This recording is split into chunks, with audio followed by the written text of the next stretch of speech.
To the Vikings, a ship was everything: weapon of war, engine of trade, and a promise of new horizons. Yet for their most powerful, a ship's most important journey was its last. For centuries, we've known that Scandinavian elites were buried in boats and full-sized ships under towering mounds. The real question is why anyone would take the finest technology of the age and deliberately remove it from use. Was it only a ticket to the afterlife, or a louder message meant for the living?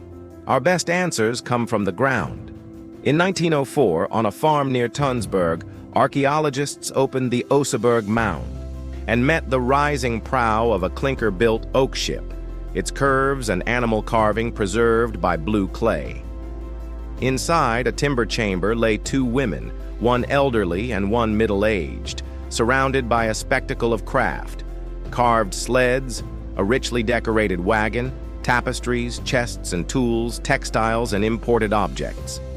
Animal remains, horses, dogs, cattle, had been sacrificed for the funeral. Dendrochronology later fixed the burial to the autumn of 834, placing it at a precise moment in the early Viking Age. Not far away, the Gokstad mound revealed a different kind of power. Excavated in 1880, it held a high-status man in a robust ocean-going ship lined with shields, accompanied by horses and exotic goods that signal far-reaching connections. Even luxury birds not native to Norway. Where Oseberg overwhelms with ceremonial display, Gokstad projects martial authority and reach. Put side by side, these burials show that ship graves were never private acts. They were public theater. A ship was the most valuable single object a community could build. Timber, iron, pitch, skill, and time all condensed into speed and strength.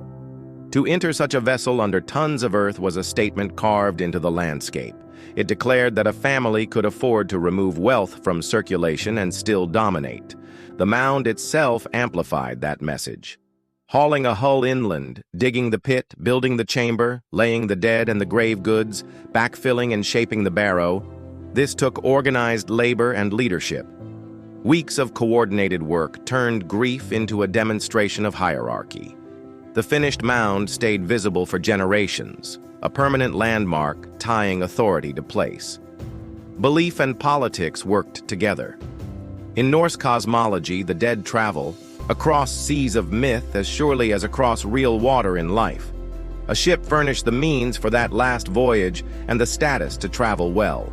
Grave goods, vehicles, animals, textiles, tools, weapons, read like provisions and symbols at once. Practical for a journey, emblematic for a legacy, and sometimes the message targeted rivals. Some mounds show signs of early entry and disturbance, likely political acts meant to break a lineage's spell by violating its monument. New methods explain how we know what we know.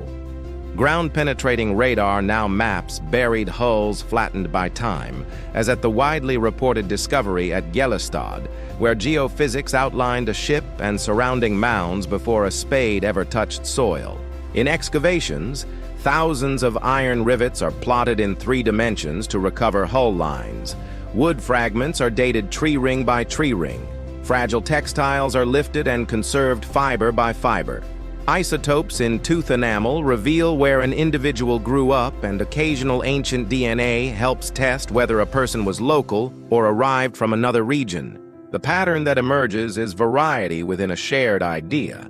Not every ship burial looks the same or serves the same emphasis. Some highlight ritual craft and display, others military kit and mobility. Some sit in monumental cemeteries among older mounds, deliberately borrowing ancestral prestige.